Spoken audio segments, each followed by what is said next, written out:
စိုက်ပျိုးရေးမွေးမြူရေးနဲ့ဆယ်မြောင်းဝန်ကြီးဌာနရဲ့52ကြိမ်မြောက်ဗုဒ္ဓဦးနေ့စကားဝိုင်းဆွေးနွေးပွဲကိုအရေးအသွေးကောင်းဟင်းသီးဟင်းရွက်တတိဝလက်များရရှိနိုင်ရေးအတွက်ရိတ်သိမ်းကျင်လွန်ဤပညာရဲ့အရေးပါမှုခေါင်းစဉ်နဲ့ဖေဖော်ဝါရီလ4ရက်မွန်းလွဲပိုင်းကပြည်ထောင်စုဝန်ကြီးရုံးစီဝေခမ်းမမှာကျင်းပရာဒုတိယဝန်ကြီးဒေါက်တာတင်ထွတ်က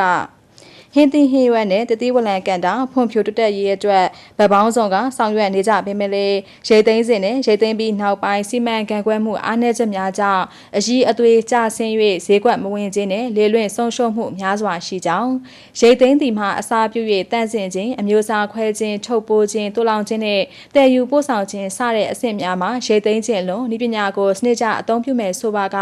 တောင်သူများရဲ့အကျိုးစီးပွားသာမကနိုင်ငံတော်ရဲ့စီးပွားရေးနဲ့စားရည်ရိက္ခာဖူလုံမှုကိုပါများစွာအထောက်အကူပြုနိုင်မှာဖြစ်ပါကြောင်းပညာရှင်များအနေနဲ့ဌာနတစ်ခုစီတည်ကြ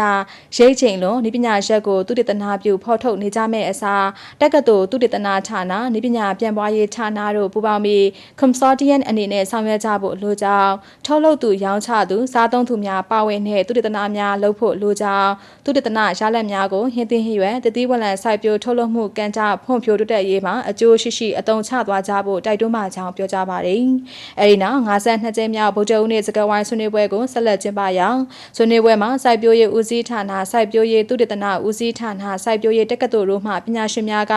ရိတ်သိမ်းခြင်းလွန်လေလွင့်ဆုံးရှုံးမှုများနဲ့ဆက်လင်းပြီးတင်ပြဆွေးနွေးကြရာဦးစီးဌာနများမှဝန်ထမ်းများအွန်လိုင်းမှတဆင့်ပါဝင်တက်ရောက်ကြတဲ့တိုင်းဒေသကြီးပြည်နယ်တည်တည်မှဝန်ထမ်းများကသိရှိလိုရာများမေးမြန်းခြင်းဆွေးနွေးခြင်းနဲ့အကြံပြုသုံးသပ်ခြင်းများဆောင်ရွက်ခဲ့ကြကြောင်းသိရှိရပါတယ်ရှင်။